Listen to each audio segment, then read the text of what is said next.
আসসালামু আলাইকুম সুপ্রিয় দর্শক, কেমন আছেন সবাই? আজ আলোচনা করব ওভারিয়ান সিস্ট।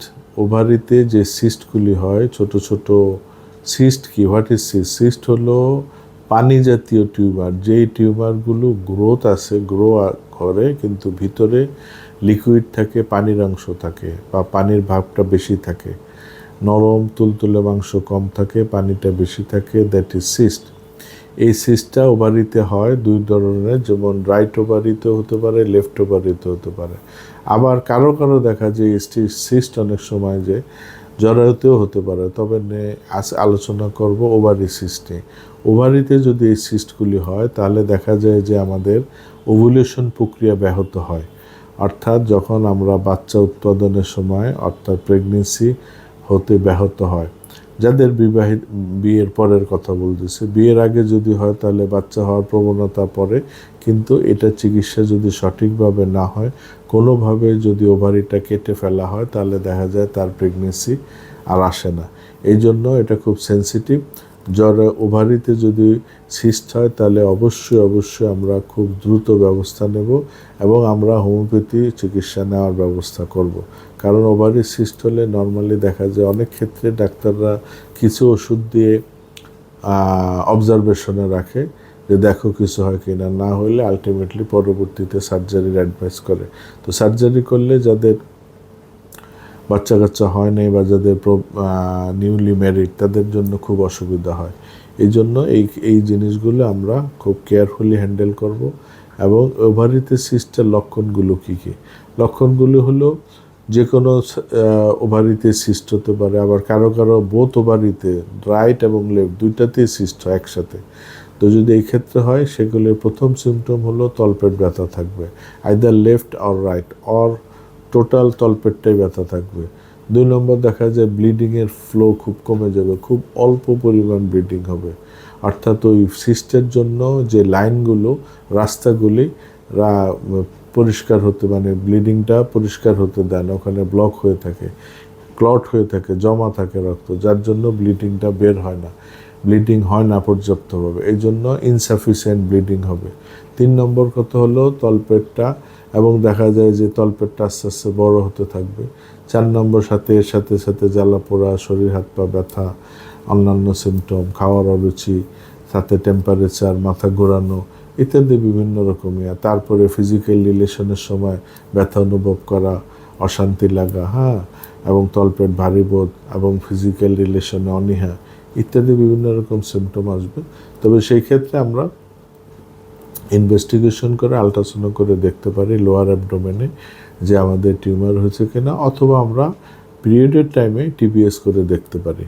তো এগুলি পরীক্ষা নিরীক্ষার পরে যদি আমরা দেখি যে ওভারিতে সিস্ট ধরা পড়ছে, তাহলে আমরা সিস্টের সাইজটা আগে দেখব। যদি দেখি খুব বেশি বড়, তাহলে অনেক সময় দেখা যায় যে আমরা হরমোনের চিকিৎসা দিয়ে চেষ্টা করব তাকে হরমোনাল ব্যালেন্স, যদি হরমোনাল ইমব্যালেন্স থাকে হরমোনাল ব্যালেন্স করে তার ওষুধের মাধ্যমে আস্তে আস্তে তাকে তার সিস্টের সাইজ ছোট হতে পারে।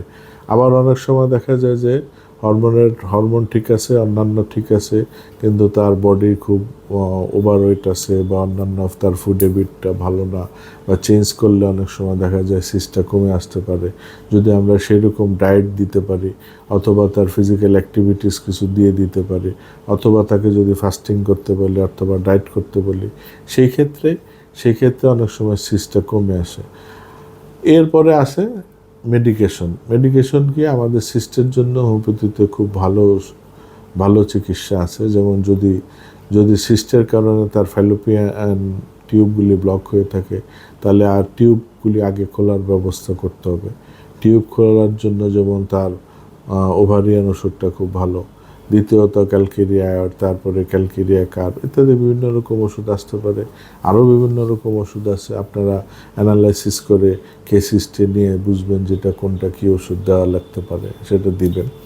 তবে এইসব কেসেসে হোমিও ইজ দ্য বেস্ট, যেটার সাইড এফেক্ট নাই, পরবর্তী প্রেগনেন্সির কোনো রিস্ক থাকে না, বা অন্যান্য কোনো ভবিষ্যতে অন্য উপসর্গ বা ক্যান্সার তৈরি হবে না। এই ক্ষেত্রে হোমিও চিকিৎসাটা নেওয়াটাই উত্তম। তো এই ক্ষেত্রে আমাদের কিছু ফুড হ্যাবিট মনে রাখতে হবে। যদি সিস্ট হয় আমরা অবশ্যই লাল মাংস পরিহার করব, অর্থাৎ রেড মিট। রেড মিট কোনটাকে বলে? গরু, মহিষ, খাসি, এই তিনটা মাংসকে আমরা রেড মিটের মধ্যে পর্যায়ে ফেলি। মুরগির মাংস হলো হোয়াইট মিট, সেটা আমরা খেলে অসুবিধা নেই, তবে ফার্মের মুরগিকে আমরা অ্যাভয়েড করবো এই ক্ষেত্রে। ফ্যাট জাতীয় খাবার যেমন ক্রিমি আইটেম, ঘির খাবার, ফাস্ট ফুড, জাঙ্ক ফুড, এইসব খাবারগুলি আমরা অ্যাভয়েড করব। তারপরে প্রয়োজনে যদি ওভারওয়েট থাকে ওজন কমানোর ব্যবস্থা করব। যদি আমরা চিয়া সিড বা অন্যান্য প্রিকশন নিতে পারি, ফিজিক্যাল অ্যাক্টিভিটিস বা ফাস্টিং করতে পারি, অথবা দেখা যায় আমরা যদি যাদের কনস্টিপেশন থাকে, বাথরুম ক্লিয়ার হয় না, তার জন্য যে এখন বিভিন্ন রকম ন্যাচারাল খাবার আছে, যেমন মেথি পাউডার বা অন্যান্য কিছু, বা বাথরুম পরিষ্কার হওয়ার জন্য আমরা প্রত্যেক দিন সকালে গরম পানি চিয়া সিড লেবু দিয়ে খেতে পারি, এতে দেখা যায় যে কনস্টিপেশনটা থাকবে না।